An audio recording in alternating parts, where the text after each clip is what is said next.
Além da Vida, um encontro semanal com a doutrina dos espíritos, codificada pelo ilustre pensador francês Allan Kardec. Um momento de meditação, um momento de reflexão, um momento de luz. Além da Vida, uma mensagem de esperança para um novo amanhecer. Todos os domingos, às 8h30 da manhã, aqui, na Rádio Londrina.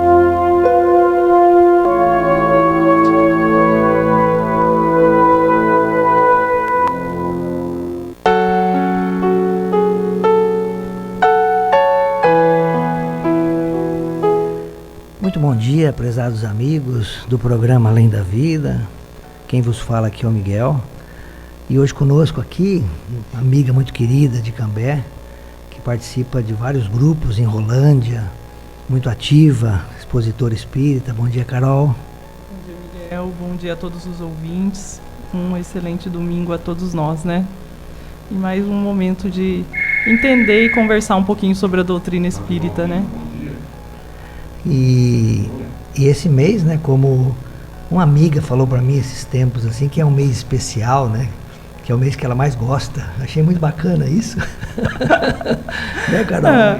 É verdade, eu falo que dezembro é realmente o mês que eu mais gosto, porque eu acredito que o mês de dezembro nos traz uma reflexão sobre Jesus, né? Por mais que Jesus tenha que ser lembrado todos os dias, né, dos seus ensinamentos sempre, mas parece que em dezembro flui melhor essa energia, né? Dos seus ensinamentos, do seu amor, de tudo que ele nos ensinou. Então eu acredito que dezembro é um mês mais abençoado, digamos assim. Nós sabemos que todos os meses, todos os dias são, mas parece que o mês de dezembro traz mais a lembrança e a figura dele para perto.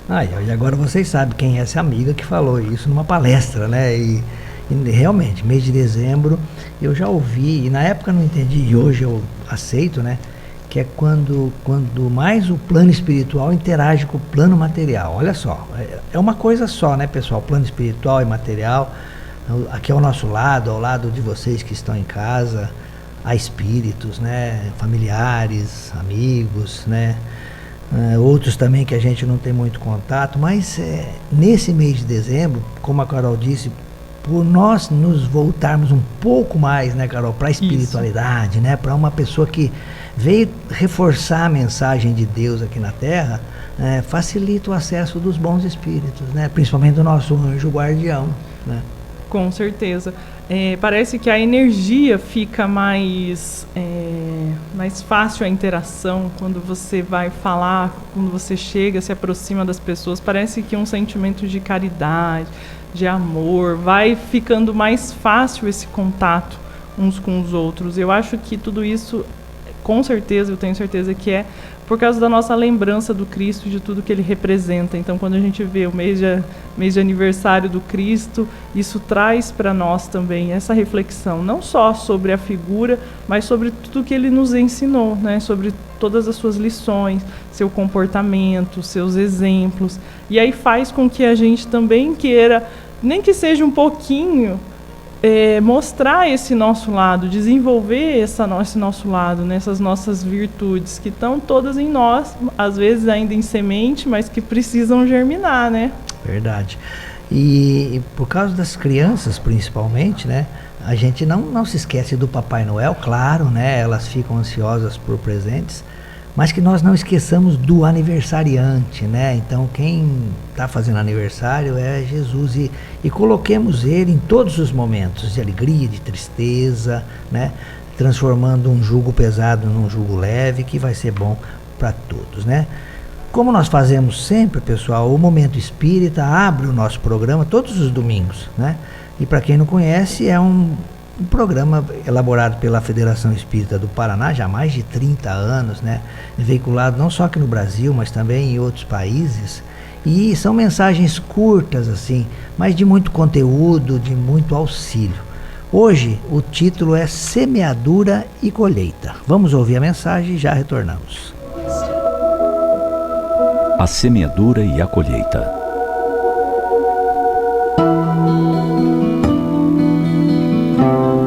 A garota tinha pouco mais de 7 anos. Seus cabelos sedosos e claros cobriam-lhe o rosto delicado, enquanto ela corria, brincando alegre pelo jardim.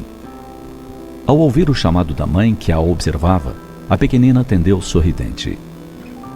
Lembra-se do grão de feijão que deixamos sobre um algodão molhado na semana passada? Perguntou a mãe com doçura. Sim, exclamou a garotinha sorrindo. Pois eu acabei de ter uma surpresa, disse a mãe, fazendo suspense. Ansiosa, a menina correu até uma das áreas cobertas do quintal. Quando olhou dentro do pequenino pote, no qual haviam deixado um grão de feijão, pôde perceber que a frágil casca havia se rompido e uma haste muito branca buscava claridade. Ele brotou, mamãe, disse a menina muito satisfeita. Ora, ora, meu amor, sussurrou a mãe. E o que será que vai nascer desse brotinho? A menina olhou para a mãe incrédula. A dúvida era tão absurda que ela acreditou não ter ouvido direito. Diga-me, minha filha, insistiu a mãe, o que vai nascer aí? Ora, mamãe, um pé de feijão, é claro, respondeu um pouco contrariada. Sorrindo pela reação da criança, a mãe a envolveu em seus braços e, olhando-a nos olhos com ternura, deu continuidade à conversa. É verdade, minha filha. Plantamos um grão de feijão e será feijão que brotará. Quando plantamos milho, o resultado de nossa semeadura também será milho. Se semeamos trigo, será trigo que colheremos. Assim também acontece na vida. Quando espalhamos pelo mundo atos e exemplos nobres, serão eles que nos darão frutos mais adiante. No entanto, quando nos limitamos a semear a discórdia e a dor, não há como obtermos uma colheita diferente disso. Somente discórdia e dor hão de ser o resultado de nossos atos. Como a menina escutava atenta, a mãe prosseguiu. Às vezes passamos nossos dias distribuindo sofrimento para aqueles que nos cercam. Então, não poderemos reclamar se não recebermos nada de bom em troca. Um ditado popular diz que quem semeia ventos, colhe tempestades. Isso quer dizer que seremos infelizes porque não semeamos a felicidade em nenhum momento. Por outro lado, se plantarmos afeto e bondade ao longo do caminho, acabaremos colhendo grandes alegrias, mais cedo ou mais tarde. Por isso, meu amor, nunca esqueça essa simples, porém valiosa lição. Cada um de nós colhe exatamente aquilo que planta.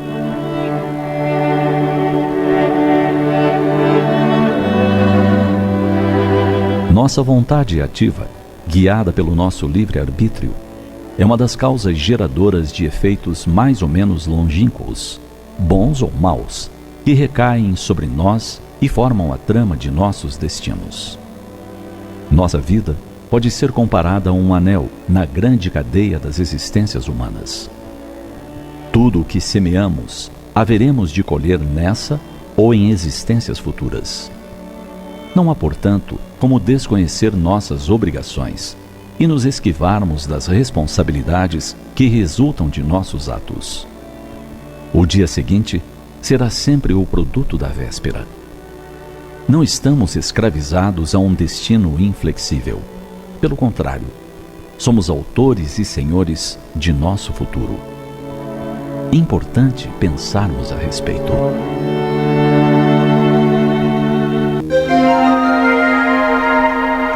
Os textos do Momento Espírita estão à sua disposição na internet. É só acessar momento.com.br. Mais informações, ligue 41 3223 6174, Curitiba, Paraná.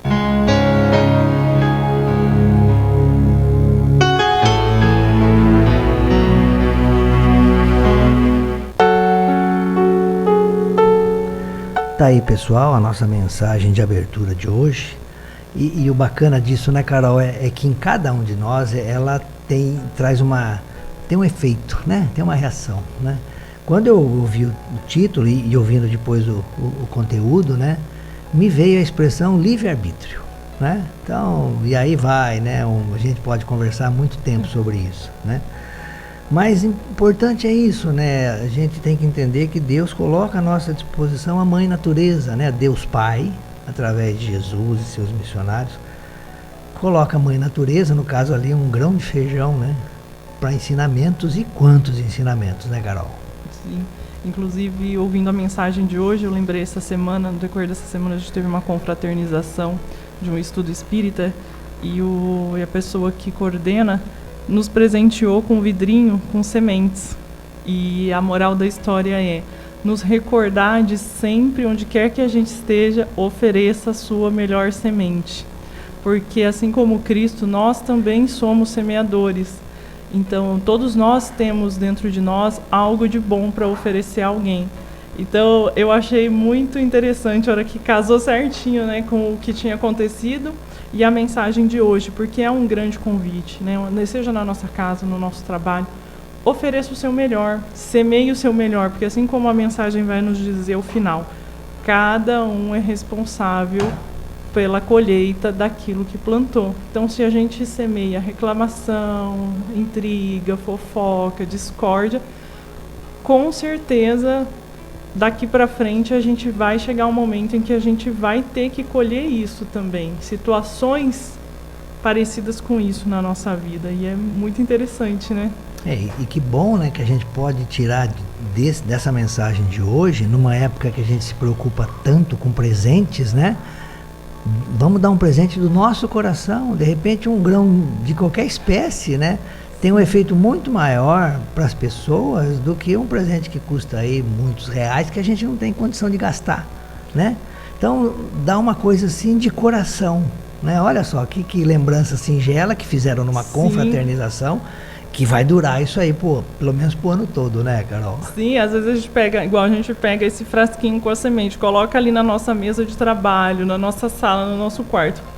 Fatalmente, todas as vezes que você sentar para trabalhar e olhar aquilo, vai te refletir o quê? Poxa vida, será que eu estou oferecendo a minha melhor semente? O que eu fiz hoje, né? Será que eu fui agradável com alguém, né? Será que eu plantei algo de bom? Né? Não só para colheita obrigatória, mas será que eu fiz algo de bom para o meu melhor, né? E é interessante que me veio à mente também uma outra mensagem que eu vi, acho que nas redes sociais, que falava, né? Quando a gente espreme uma laranja, o que sai dessa laranja, né? Suco de laranja. Não vai sair outra coisa se você espremer uma laranja do que o caldo da laranja. E aí a pessoa faz um comparativo, né? Quando as pessoas nos espremem, o que sai de nós?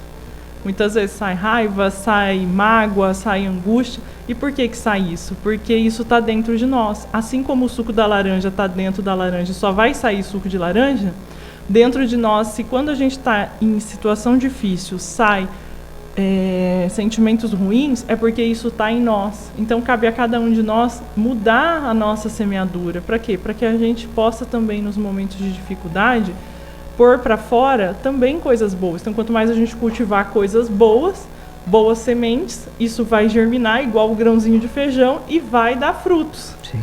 E quando a gente estiver na adversidade e a gente precisar, vai sair de nós também coisas boas, não só coisas ruins, né? Que é o que o Jesus nos ensinou. Tá aí, pessoal. A gente aproveita também para recomendar as pessoas que muitas vezes nos pedem como que eu faço o evangelho em casa, né? Pode usar o momento espírita, né? Faça uma prece, coloca o momento espírita no celular ou no computador, sei lá. Todo mundo ouve, todo mundo comenta. Em 15, 20 minutos está feito o evangelho no lar. E aquela água que foi colocada no copo ou na jarra fica para a semana toda, né? Imagina os espíritos bons fluidificando, dando para cada um da família, com amigos, se possível também, né? O remédio necessário, né, Carol? Já pensou? Sim. Em casa, não precisa nem. E são médicos da alma, né? Isso que é mais importante. Bom, pessoal, a gente gostaria hoje do nosso programa, no segundo domingo, que a gente estuda o Livro dos Espíritos, né? Tradicionalmente. Mas como a Carol disse, é um mês especial por causa de Jesus, né? E Jesus, nós sabemos, o Espírito de verdade, segundo o Espiritismo, foi quem coordenou a apresentação da doutrina espírita no final do século XIX. Kardec praticamente materializa todos os ensinamentos, todas as informações, mas no plano espiritual quem coordenava era o próprio Cristo, né? Então, é como se o Cristo fosse o mentor de Kardec para esse trabalho. Fosse não, era, né? Com certeza, né? Então a gente trouxe para vocês hoje aqui, né, aproveitando uma série de sucesso que a gente tem divulgado muito aqui no programa, que está na Netflix, está no YouTube, né, está na internet, que é Os Escolhidos. Foi uma série lançada em 2017 sobre a vida de Jesus e os seus apóstolos, né? Claro, Jesus ali adulto já, mas muito rica em diálogos e ensinamentos, né? Muitos grupos espíritas têm estudado essa série e colocado em palestras, em grupos de estudo, né? Indicando para pessoas, muito bom. Mas antes de entrar no diálogo de Jesus com Nicodemos, nós escolhemos essa parte, né? Tá muito boa, na série, tá lá no 7º episódio da primeira temporada. Então, mas para chegar lá precisa caminhar um pouquinho. Mas a gente gostaria, né, como sabe que no programa muitas vezes pessoas estão ouvindo pela primeira vez esse programa Além da Vida, que vai ao ar todos os domingos às 8h30, que é um programa espírita, mas não sabe que a doutrina espírita ou o espiritismo é uma doutrina cristã, que segue os ensinamentos de Jesus, claro que à luz dos seus postulados. Então a gente gostaria rapidamente, né, antes de entrar no diálogo, apresentar, né, Carol, para as pessoas quem é Jesus para o Espiritismo, né? E para nós que estudamos, está muito claro, na obra básica, lançada em 1857 por Allan Kardec, que é o Livro dos Espíritos. Então lá vai ter informação dele já na questão 111 e 112. O Livro dos Espíritos é um livro de perguntas e respostas, né? 1019 perguntas e respostas. E lá na 111 e 112 a gente já vai ter uma ideia do que é Jesus, né? Para a doutrina espírita. É um espírito de primeira ordem, a ordem mais elevada, um espírito puro, né? E esse espírito, lá no livro diz que não tem nenhuma influência da matéria, Carol, né? Superioridade intelectual e moral absoluta com relação a todos os espíritos das demais ordens, né? Então, para nós aqui, né, Carol, Jesus é modelo e guia. Então, Jesus é o nosso modelo e guia. Assim como o Miguel falou, muitas pessoas às vezes questionam, mas o espírita acredita em Jesus? Sim, né? E o espiritismo é uma doutrina cristã. A base de todo o ensinamento do espiritismo, ela vem dos ensinamentos do Cristo. Claro que dentro da ótica espírita, na interpretação dos espíritos que foi levada a Kardec e codificada para todos nós. Mas a essência de todo o ensinamento, em especial o ensinamento moral, vem todo das parábolas e todos dos ensinamentos de Jesus. Tanto é que quando Kardec questiona, né, qual o modelo mais seguro a se seguir, essa questão está lá no Livro dos Espíritos, os espíritos respondem: vede Jesus. Ele é o nosso modelo, né? Tudo que ele falou, ensinou, demonstrou, vivenciou, foi um grande aprendizado para todos nós. Verdade, Carol. Essa questão que a Carol falou é a 625. Né? Então, as pessoas que têm o livro ou podem acessar toda a obra de Kardec através de um aplicativo gratuito que pode ser baixado no celular, no computador, chamado Kardecpedia, né? Então baixa lá, independe do tipo de celular que você tem, você baixa ele gratuito, ele está em 10 idiomas hoje, né? O original francês, claro, o português que nós entendemos, e aí tem até em dialetos chineses, olha só. É um trabalho feito por um grupo lá de Curitiba, do IDEAC, Instituto de Divulgação Espírita Allan Kardec, coordenado pelo professor Cosme Massi, né? É um trabalho de anos já, mais de 20 anos que esse grupo vem fazendo isso. E o que é muito legal nesse aplicativo, pessoal, é as correlações que ele faz. Você quer estudar Jesus na obra espírita, você vai ver não só na obra básica, no Livro dos Espíritos, mas em todos os 23 livros que Kardec publicou, né? Então, vai conhecer bem Jesus, né? Vai ter ensinamento sobre ele, né? E o último livro que Kardec escreveu em 1869, né, o ano que ele falece, nós vamos ter também ali uma caracterização do Cristo, né? Quando Kardec, falando dos milagres, olha que interessante, né? É o segundo capítulo desse livro, onde ele vai caracterizar os milagres, entre aspas, né? Porque a gente vai saber que nada foge das leis da natureza. Depois da caracterização tem os fluidos, que eu acredito que seja um capítulo fundamental para as pessoas que aplicam passe na casa espíritas e até também para as pessoas que vão na casa espírita para tomar passe. para ela saber como é que é o processo de transfusão de fluidos, de energia, né? De espíritos superiores, através de médiuns passistas, e como que isso trabalha o nosso corpo. Muito bom estudar esse capítulo 14 da Gênesis. E no capítulo 15, falando dos milagres do Evangelho, onde Kardec vai estudar cada passagem ali de Jesus, né? Aquela transformação de água em vinho nas bodas, a multiplicação dos pães, vale a pena, mas tudo isso baseado em a parte científica da doutrina espírita dos fluidos. Eu vou falar rapidamente para a gente não fugir muito, né, Carol? E lá vai falar do Cristo como espírito puro, de uma ordem mais elevada, mensageiro direto de Deus, pessoal. E no final do texto, Kardec diz assim: se Jesus teria que trabalhar como médium nessas situações dele aqui na matéria, a gente acredita que não, que ele tinha um poder muito grande, né? Mas se ele algumas vezes precisasse ser médium, ele seria médium de Deus. Olha só a elevação do Cristo, né? Nós, encarnados, espíritos inferiores, não temos condição nem de saber de Deus. Conhecemos seus atributos, né, Carol? Sim. Então, é esse o Jesus que a gente tem na doutrina espírita, né? Sim. É esse conjunto, né, de bons sentimentos, essa pureza, é o grau mais desenvolvido, que é o nosso objetivo, né? Que igual os espíritos falam, né? O objetivo final é a transformação de todos nós espíritos nesse espírito de alta grandeza que é o Cristo, desenvolvendo todas as nossas virtudes, assim como ele já desenvolveu, e quando veio para cá, encarnou aqui, já tinha todas essas virtudes desenvolvidas. Verdade. Tanto é que ele foi... e eu gosto sempre de pensar assim, porque Jesus encarna e vem, né, para nos mostrar que é possível, mesmo com a limitação de um corpo material, mesmo com a limitação de recursos materiais, a gente pôr para fora o nosso melhor. Porque mesmo numa situação de dificuldade material, ele ainda assim respondia e se portava dentro daquilo que ele ensinava, do amor, da bondade, da paciência. E muitas vezes a gente usa essas limitações como muleta, né? Então eu sou agressivo porque eu estou sem dinheiro, estou com raiva, estou com isso. Não, mas isso não é motivo, né? Porque o Cristo também passou dificuldade. Eu sou perseguido, por isso que eu sou assim. Poxa, mas o Cristo também foi perseguido, né? E eu sou assim porque eu fui injustiçado, mas o Cristo também foi injustiçado. Eu gosto sempre de puxar esse exemplo dele, de entender essa vinda material dele para nos mostrar de uma forma clara e de uma forma material também como é possível as virtudes serem desenvolvidas nesse momento, nesse estágio de evolução em que nós estamos. Sim. E eu acho isso muito...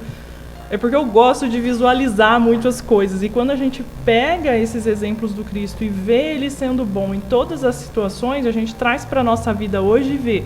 então eu sou injustiçado no trabalho, me dá o direito de ser agressivo com as pessoas? Não, porque Jesus, que é o nosso modelo e guia, era injustiçado e a gente nunca viu ele sendo agressivo com ninguém, nem com seus perseguidores.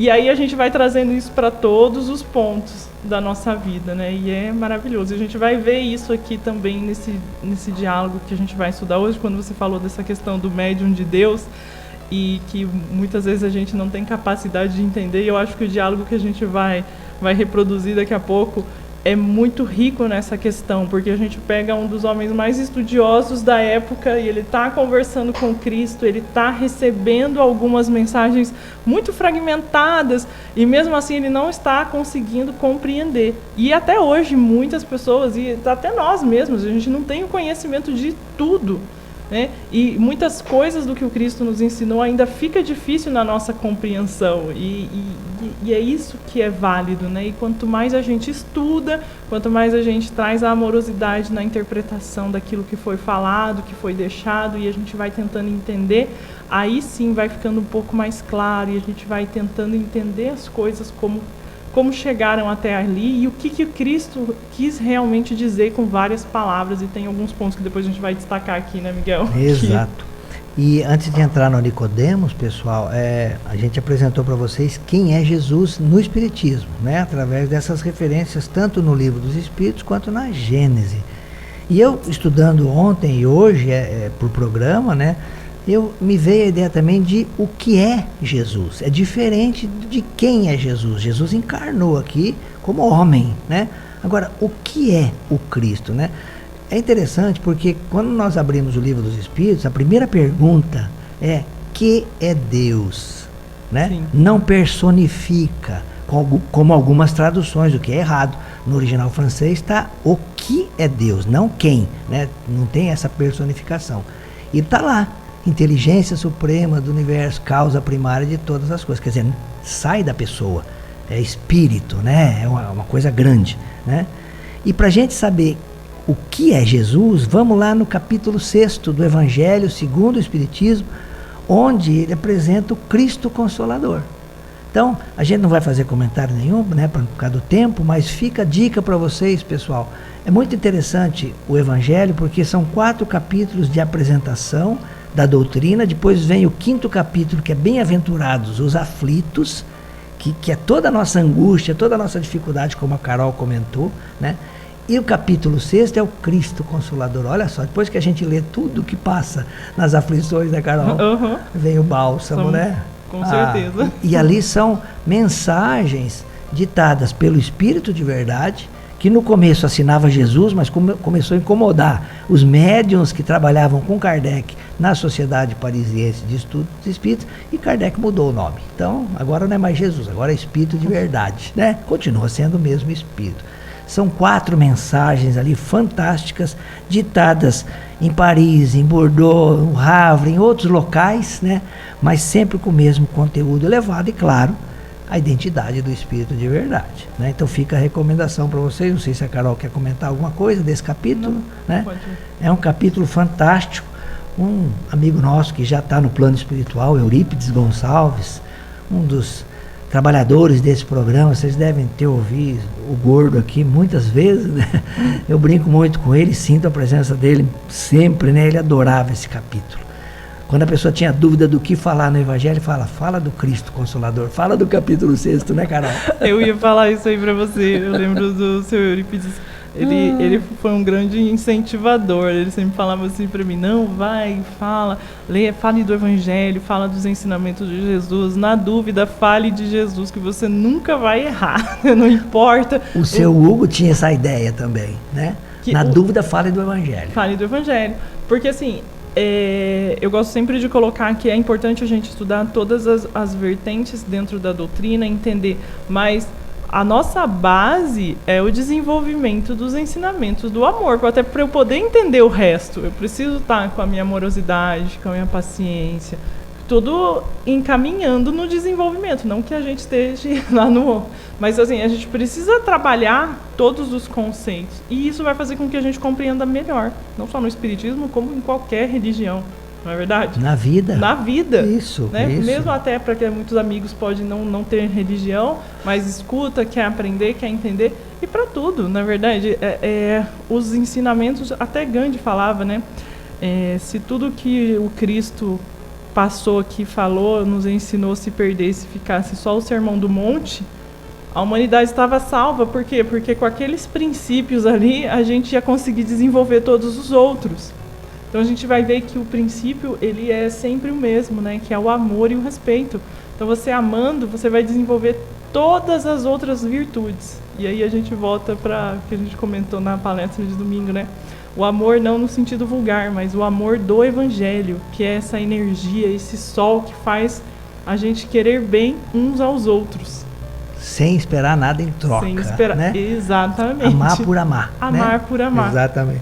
Pessoal, tá aí, né, a nossa introdução aos comentários de Jesus, e agora a gente vai aproveitar essa série, Os Escolhidos, e trazer para vocês. A gente recomenda, né, a série toda, né? Não sei como é que está o final, mas até a terceira, onde a gente está estudando com afinco, né? Os ensinamentos são muito bonitos, são muito bons, né?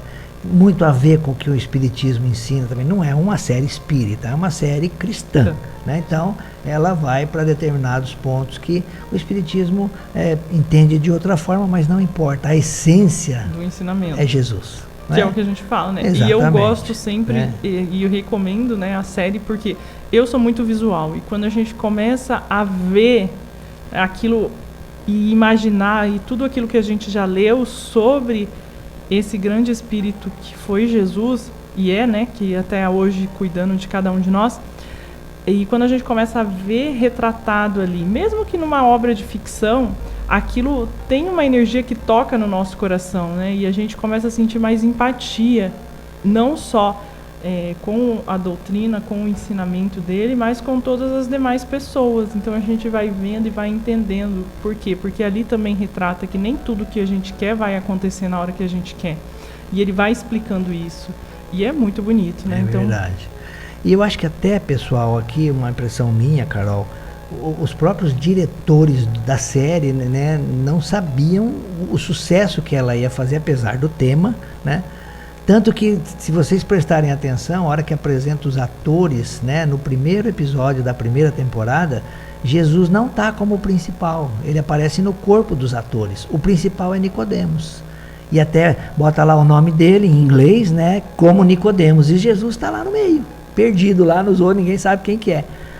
Como depois a série foi ganhando volume e a figura do Jesus exercida pelo ator foi muito impactante, ele passou a ser o ator principal. E claro, né, a gente sabe que era para ser assim, né, deveria ser assim, né. Não começou assim na série, mas depois é um detalhe que passa assim, para quem não está atento, mas é impressionante, né. Tanto que o Nicodemos era muito mais conhecido como ator no meio cinematográfico, né, no meio artístico, do que o próprio Cristo, né? Sim. Que, segundo entrevistas dele, chegou a passar fome um pouco antes de começar a gravar essa série.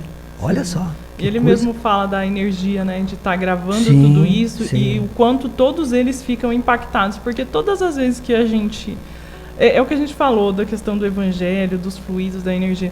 Todas as vezes que a gente coloca a nossa atenção em algo bom, bons exemplos, essa energia ela é movimentada em nós e atrai para nós coisas boas e o acesso dos bons espíritos que vêm nos intuir coisas boas. E aí você falando dessa questão de Jesus e tudo mais, eu sempre lembro daquela passagem do Cristo, né, que você falou do grande sucesso que a série está sendo hoje, porque ela vai trazer exatamente isso, né? Tem o Chico uma vez falou que nós estamos aqui e quando a gente fala e tem essas séries, palestras falando do Cristo, arrasta muitas pessoas à sua volta. Por quê? Porque nós estamos com grandes saudades do Cristo, dessa energia, dessa paz, dessa simplicidade, de como ele era simples e grandioso ao mesmo tempo, né? Por isso que a gente vem com esquecimento, né, Carol? Imagina se a gente lá na época do Cristo... Chegamos a conviver com ele, a ser um dos seus seguidores, né, que teve milhares, ouvimos lá, quem sabe, o Sermão do Monte, ou alguma daquelas palestras lá, e até hoje a gente vem tropeçando, né? Imagina o remorso que ia dar. Mas, pessoal, agora entrando no diálogo, né, desde o começo do filme, há toda uma história do Nicodemos, que eu vou relatar rapidamente para vocês aqui. O filme começa quando ele sai de Jerusalém, vai para Cafarnaum passar um período de refazimento, de férias, porque era um local aprazível, né? Não só para estudo, para trabalho, mas também para deleite, alimentação, né? Ele mesmo comenta isso. E os romanos indagam ele a respeito dos impostos, né? Que não estavam sendo pagos. E ele vai para a escola hebraica e para a sinagoga conversar com os rabinos e os estudantes a respeito disso. Não só disso, né, dos impostos, mas também que o pessoal estava pescando no sábado, que era sagrado para eles, e era proibido comer qualquer coisa que era feito nesse dia, né? Você profanava de um dia e o produto também era pecaminoso, né? Até que passa o momento dele se encontrar com a Maria Madalena possuída, que os romanos pedem ajuda para ele. É um momento muito bonito, tá? Isso está no primeiro episódio, né?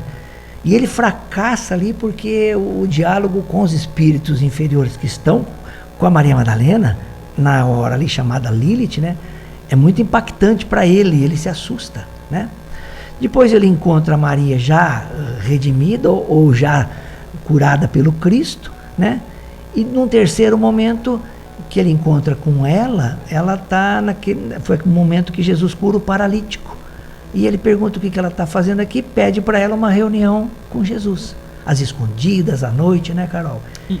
E aí Jesus concorda, porque já conhecia Nicodemos. E há um comentário, né, que de todos os rabinos daquela época, somente Nicodemos e Gamaliel, né, que era o mentor de Saulo, né, que aceitaram Jesus como um profeta. Os outros não, por interesse pessoal, né? Então, olha que interessante como, e ali no filme fica muito claro isso, né? Não digo a conversão, mas o sentimento de humildade do Nicodemos em relação a Jesus, que ele não tinha encontrado ainda, né? Então eles marcam o encontro. O André, o irmão de Simão, que é o Simão Pedro, ele vai receber Nicodemos, né? Então ali eles vão se encontrar à noite numa casa de uma pessoa que cedeu as dependências, né? E André diz assim para Nicodemos, chegando, né? Bem-vindo, Nicodemos. Não se assuste, ele está te esperando. Eu vou fazer com a Carol aqui, ela vai fazer o papel do Nicodemos e eu vou fazer o papel do Jesus, né? Então Jesus, quando Nicodemos adentra o terraço, ele se volta para Nicodemos e diz: eu pedi mais lamparinas ao dono da casa, mas ele disse que elas chamariam a atenção. Sim, eu imagino que sim. O olho humano é atraído pela luz de Jesus, não podemos evitar, isso acontece. Somos atraídos por muitas coisas também, sem pensar ou sem explicar o porquê. Obrigado por concordar com este encontro. Aí Jesus disse, o olho humano... desculpe. Jesus diz assim, obrigado por tentar ajudar a Maria quando o fez. E Nicodemos, eu ajudei em nada. O Senhor tinha que estar lá. Eu? Para que fracassasse miseravelmente em um exorcismo no Distrito Vermelho? Se o Senhor não estivesse lá naquele dia, estaria aqui esta noite? Ah, eu não sei por onde começar. Eu tenho tantas perguntas. Vamos nos sentar primeiro. Ah, sim, é claro. As casas a leste, muitos pregadores errantes conseguiram atrair multidões com a retórica e o tom enérgico. E Jesus diz, eu mesmo já ouvi alguns ao longo dos anos. Então conhece o tipo, mas eu nunca ouvi nenhum deles dizer a um paralítico que se levantasse e andasse, muito menos que isso acontecesse. E qual é a sua conclusão? Eu acredito que você não está agindo sozinho. Ninguém pode fazer estes sinais que você faz sem que Deus esteja com ele. Só alguém que veio de Deus. E como essa crença está sendo aceita na sinagoga pelos rabinos? E Nicodemos dá uma risada, né? Ha, ha. Aí Jesus diz a Nicodemos, é por isso que estamos aqui a esta hora. E o que mais? O que veio nos mostrar? Um reino. E com isto que nossos governantes estão preocupados. Não deste tipo de reino. Então o que é? Um tipo de reino que uma pessoa não pode ver a menos que nasça de novo. Nasça de novo? Isso. Quer dizer uma nova criatura? A conversão dos gentios para o judaísmo? Não é disso que eu estou falando. Então o que é nascer de novo? Espero que não queira dizer retornar ao ventre, porque seria um problema para mim. A minha mãe, que descanse em paz, está morta. Na verdade, eu te digo que aquele que não nascer da água e do Espírito não pode entrar no reino de Deus. Aquele que nasce da carne é carne, mas aquele que nasce do Espírito é Espírito. Essa é a sua parte, e é isto que deve nascer de novo para uma nova vida. Como pode ser isto? O Senhor é professor em Israel e não entende essas coisas? Estou tentando, mestre. Eu sei. Aí Jesus para, olha para cima, né? Eles estão num terraço, e diz a Nicodemos, ouviu isso? O quê? Escute. O vento? O que o senhor escuta? O vento. Como sabe que é o vento? Porque eu posso sentir e ouço o som. O senhor sabe de onde ele vem? Não. Sabe para onde ele vai? Não. É isso que eu chamo de nascer de novo do Espírito. O Espírito pode trabalhar de formas que são um mistério para o Senhor, Nicodemos. E embora não possa ver o Espírito, o Senhor pode reconhecer o efeito dele. A minha mente não para de pensar em como estas palavras causariam agitação entre os doutores da lei. Sim, e sinceramente eu não espero o contrário. Eu falo do que eu sei e do que eu vi. E isso não foi recebido pelos líderes religiosos. É difícil de receber. Então, eu falei a vocês sobre coisas terrenas e vocês não acreditaram. Como vou falar das coisas celestiais? Eu acredito nas suas palavras. Eu só temo que você não tenha a chance de falar muito mais antes de ser silenciado. Eu vim para fazer mais do que falar, Senhor Nicodemos. Mais milagres? Sim, mas ainda mais do que isso. O Senhor se lembra de quando os filhos de Israel reclamaram contra Deus e contra Moisés no deserto de Parã? Sim, eles queriam voltar para o Egito e amaldiçoaram o maná que Deus lhes enviou. E depois? Eles foram mordidos por serpentes e eles estavam morrendo. Mas Deus criou uma forma de eles serem curados. Moisés levantou uma serpente de bronze no deserto e as pessoas só precisavam olhar para ela. Assim, o Filho do Homem será levantado, para quem nele crer tenha vida eterna. O nosso povo não está morrendo de picadas de serpente. Está morrendo com impostos e opressão. Eu lamento desapontar o Senhor, mas eu não vim para libertar o povo de Roma. Então do quê? Do pecado, da morte espiritual. Deus ama tanto este mundo que lhe deu seu único filho, para que aquele que nele crer não pereça, mas que tenha vida eterna. Então isso não tem nada a ver com Roma. Isso é tudo sobre pecado. Deus não enviou o próprio Filho ao mundo para condená-lo, Senhor Nicodemos. Ele o enviou para salvá-lo através dele. É tão simples quanto a serpente de Moisés no poste. Quem acredita nele não será condenado, mas quem não acredita já está condenado. Aí nesse meio tempo, André, que está ali na escada, junto com João anotando, né? André diz assim: você já ouviu alguma coisa assim antes? E aí o João pede para ele ficar quieto, né? E Nicodemos continua. Quando eu conheci Lilith ou Maria, naquele dia, eu disse para minha esposa e meus alunos que ela estava além da ajuda humana, que somente o próprio Deus poderia curá-la. E então eu a vi, curada. E aqui está o Senhor, quem a curou. Toda a minha vida eu me perguntei se veria este dia. Siga-me, Senhor Nicodemos, e o Senhor verá mais. Seguir o Senhor? Junte-se a mim e aos meus alunos. Em 2 dias vamos deixar Cafarnaum. Venha ver o reino que eu estou trazendo para este mundo. Mas eu não. O Senhor tem uma posição no Sinédrio, tem família, já está em idade avançada. Eu entendo. Mas o meu convite ainda está aberto. Convite para quê, exatamente? Para uma vida nômade? Para desistir de quem eu sou? É verdade. O Senhor abriria mão de muito, mas, por outro lado, o Senhor ganharia uma coisa muito maior e mais duradoura. Esse é outro dos seus mistérios do nascer de novo? Talvez. Eu sei que mistérios não são fáceis para um estudioso. Pense nisso. Pense com calma.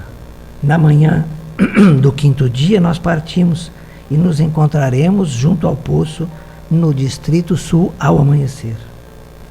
É isso. O reino de Deus está chegando mesmo. O que o seu coração lhe diz? O meu coração está cheio de medo e de assombro, e não pode me dizer nada, só que eu estou em solo sagrado, terraço sagrado. Eu espero que venha conosco, Senhor Nicodemos.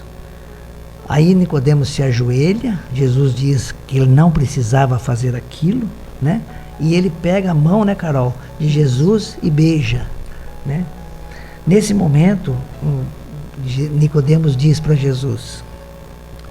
Beijando o filho, para que não se ire e peçais no caminho. Pereçais no caminho. Né? Que tem a queda, né? E aí nesse momento Jesus levanta Nicodemos, que estava ajoelhado, né? E diz assim para Nicodemos: bem-aventurados todos aqueles que nele confiam, né? Em Jesus. E ele abraça Nicodemos e a cena termina nesse momento, né? É claro que no vídeo, pessoal, vai ficar muito mais emotivo, né? Porque aí são 2 atores, né? O ambiente ajuda, né? Aqui a gente deu uma gaguejada, Jesus ficou rouco, né? Mas a gente recomenda porque nesse diálogo tem muito ensinamento. E o primeiro que eu destaco, Carol, é que doutores da lei somos todos nós, que aprendemos com o Espiritismo, com o Catolicismo, com o Protestantismo, né? Alguma coisa a respeito de Deus, né? E somos convidados a participar. Exatamente. Todos nós temos, mesmo que instintivamente ou intuitamente, critérios, né, de avaliação sobre o que é Deus, sobre quem é Deus, sobre como que tudo isso funciona. E o Jesus vem para nos trazer uma nova visão sobre tudo isso. E o interessante do diálogo é exatamente isso, né? Então, algo que vai incomodar o conceito que nós já temos sobre aquele assunto, sobre aquele tema, né? Sobre Deus, sobre a vida, sobre a eternidade da vida, quando ele vem trazer algo muito importante, que é o nascer de novo, né? Tá aí, pessoal, a gente queria apresentar o diálogo para vocês, muitas mais reflexões, né, Carol, a gente poderia fazer aqui em cima desse diálogo, que ele é fantástico, né? Mas o nosso tempo aqui no programa também ele é limitado e a gente vai passar para o Zé Antônio agora, que traz para a gente mais uma reflexão espírita, falando das bem-aventuranças, e aí nós retornamos para fechar o programa. Olá, amigos. Dando continuidade às reflexões sobre as bem-aventuranças, hoje vamos abordar o ensinamento que Jesus nos transmite dizendo: bem-aventurados os pacificadores, porque serão chamados filhos de Deus. Então vamos ouvir bem esse ensinamento de Jesus. Os pacificadores serão chamados filhos de Deus. A primeira pergunta que nos vem à mente é: mas não somos todos filhos de Deus? Por que os pacificadores serão chamados filhos de Deus? Nós deixaremos de ser filhos de Deus? Para entendermos esse ensinamento de Jesus, é muito importante nos reportarmos a uma reflexão que Allan Kardec faz, muito interessante, quando ele vai falar nas questões dos profetas, na questão de Elias, da forma que eles julgavam honrar a Deus.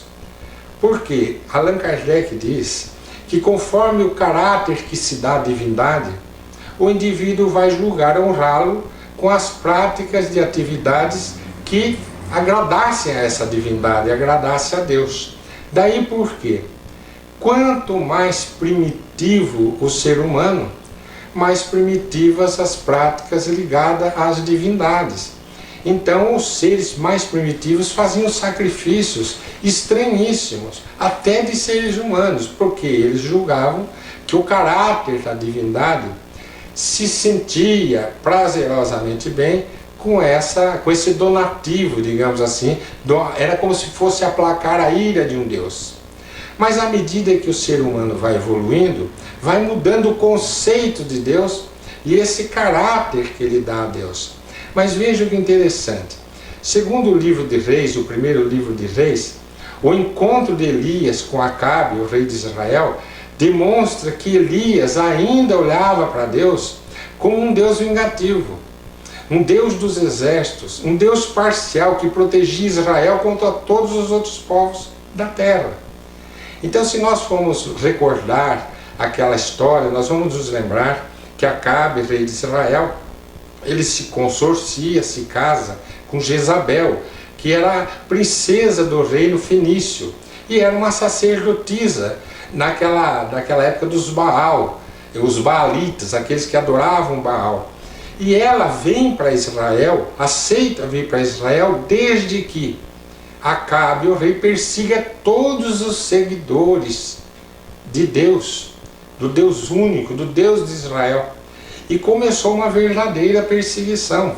Foram mortos mais de 500 seguidores do Deus único, e as tribos de Israel se dispersaram, ficando só Elias, que por uma visão que ele teve, por um espírito, ou um anjo, como é chamado na Bíblia, foi convidado a se esconder lá numa região perto do ribeirãozinho, onde o Espírito disse a Elias: fique lá, por muito tempo haverá seca aqui na terra, e para você não faltará nem alimento e nem faltará água. E Elias vai à beira daquele ribeirão, numa região muito distante, e dizem que as aves, corvos, vinham alimentar Elias, traziam alimento para Elias.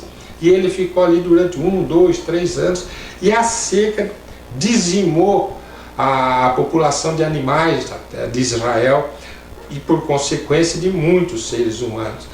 Acabe foi ficando mais nervoso. Jezabel, a sacerdotisa, mais instigava Acabe, dizendo que é porque ainda tinha um profeta de Deus vivo.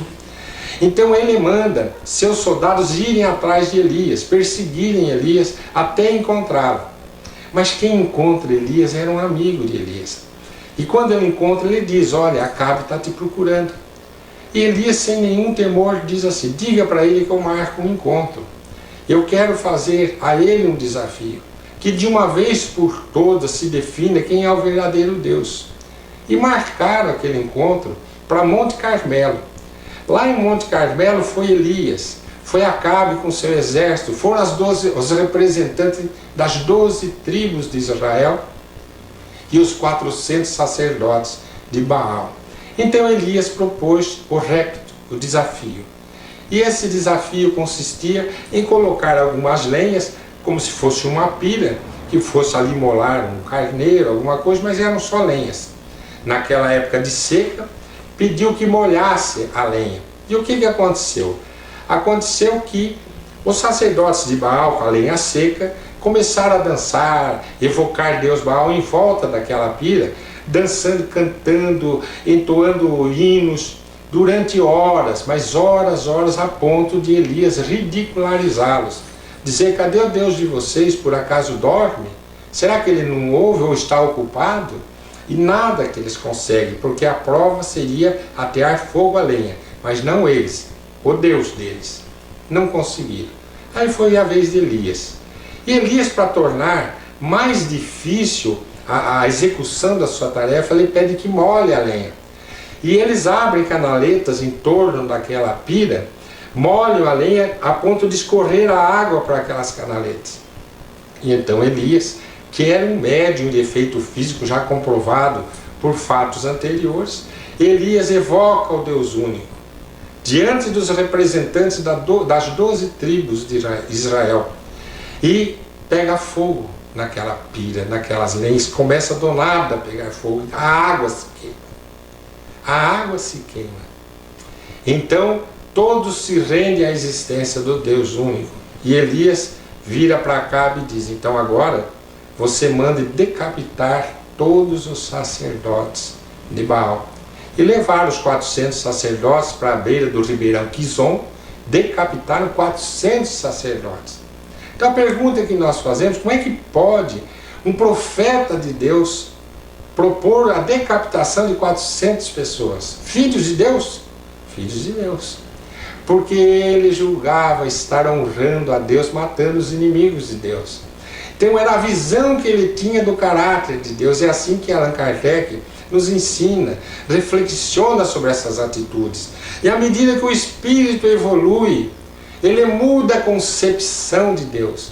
E aí ele percebe que só há uma maneira de honrar a Deus, que é aquela que o próprio Cristo nos diz no Pai Nosso, na oração dominical: santificado, Pai, seja o vosso nome. Só tem um jeito de honrar a Deus: santificando o nome de Deus, vivendo santamente, entre aspas, aqui na terra, quer dizer, da maneira mais pura possível aqui na terra. Então vamos à bem-aventurança em estudo. Bem-aventurados pacificadores, porque serão chamados filhos de Deus. Então, na verdade, Jesus está dizendo que os verdadeiros seres, filhos daqui na terra, seres humanos que vão estar honrando a Deus, serão aqueles que estiverem pacificando o mundo, que estiverem trazendo paz ao mundo.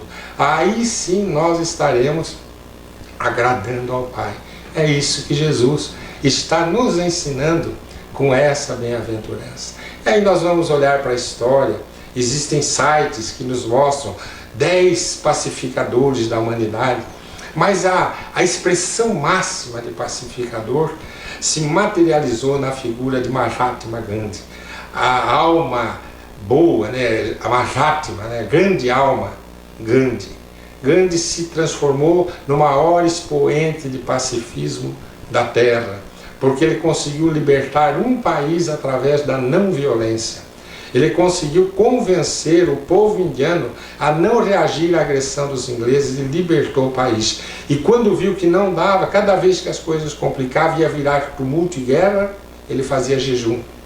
Ele dava a própria vida para a Índia se libertar da Inglaterra e conseguiu a libertação da Inglaterra sem derramamento de sangue. As guerras, infelizmente, não puderam comemorar a libertação, porque houve a divisão entre o Paquistão e a Índia e houve conflitos entre eles que impediu a comemoração da data, do dia da libertação que Gandhi conseguira através de pacificar todo um país, convencendo a não violência, com aquela frase máxima que o caracterizou durante um comício, uma conferência cheia de pessoas, quando pessoas levantam as armas e falam, vamos à guerra, e Gandhi disse, por qualquer causa em que eu acredite, eu darei minha vida, mas por nenhum eu tirarei vida alguma.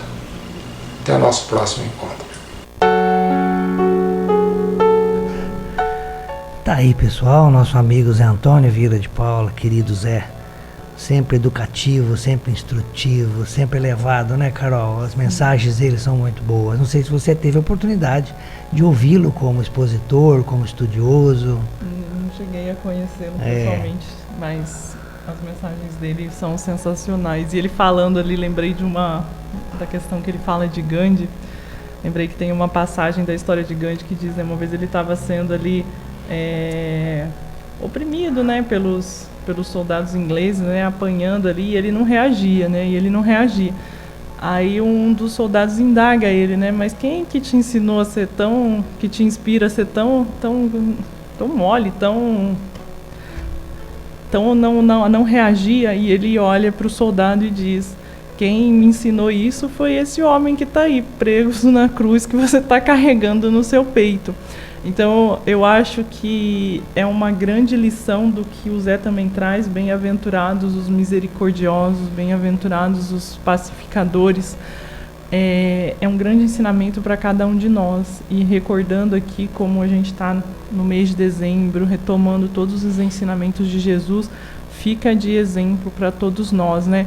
Nós que nos dizemos cristãos, nos dizemos seguidores do Evangelho, nós estamos só ouvindo o ensinamento ou nós estamos vivenciando o ensinamento? Que é uma grande diferença. Assim como no que a gente comentou na historinha de Gandhi e do soldado, um estava ali, né, mostrando ali o Jesus na cruz, mas não estava vivenciando o que Jesus ensinou. O outro ali não estava carregando símbolo nenhum, mas estava vivenciando o aprendizado, e ele nem era cristão. Mas, como ele mesmo dizia, né, tudo que é bom e que nos faz ser melhor, nós podemos incorporar na nossa vida, independente da nossa religião. Tudo que nos faz ser melhor, tudo que nos ajuda a compreender e a cumprir com os nossos deveres em evolução, que é o que a mensagem do Zé nos diz, né? Que a gente não seja a mão que bate, né? Que é antes ser o que está apanhando do que ser o que está batendo, né? Porque uma hora a gente vai ter que corrigir isso.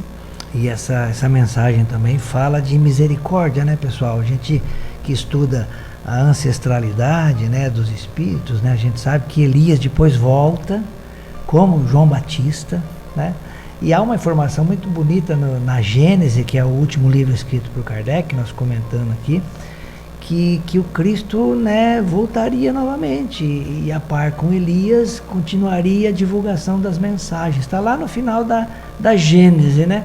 O que dá a entender que pode ser que Kardec tenha sido João Batista, né? Já veio com Jesus na época dele, como seu primo, né? E por que não, né? As duplas, elas são imortais, né? Para trabalho.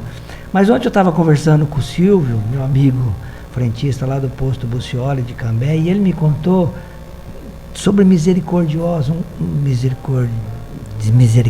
né? De um caso que ele ouviu, né? De uma pessoa até muito querida ali de Cambé, que perdeu um dedo, né? Mas as pessoas, né, estranharam, porque uma pessoa tão querida que só fazia o bem, né? Perdeu um dedo, né?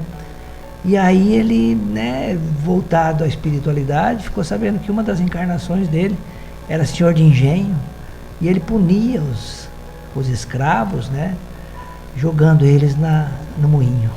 Imagina, jogando a pessoa inteira no moinho. A hora que ele falou isso para mim, eu fiquei, assim, a princípio, bastante impactado, né? Mas depois eu falei, não, em tudo está a misericórdia de Deus, né? Olha o que é um dedo em relação a um fato do passado, muito duro, né? Então, a gente viu pela história do Zé o castigo, né, ou a punição para 400 sacerdotes sendo decapitados, e ele sofreu isso depois, sim, né? Mas não como forma de pagar, teria que sofrer isso aí 400 vezes, não, né?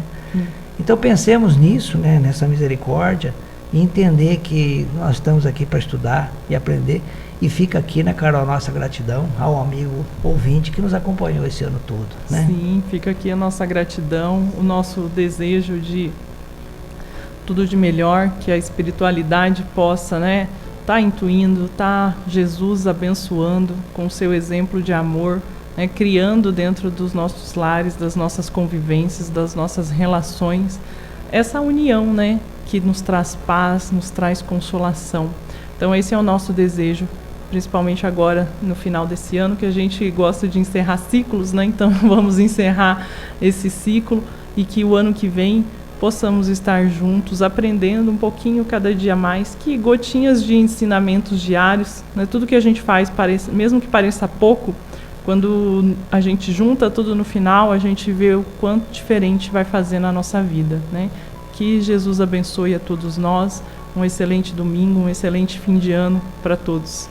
Um bom Natal a todos, um dezembro de muita luz, de muita paz, e em janeiro nós retornamos. Um forte abraço.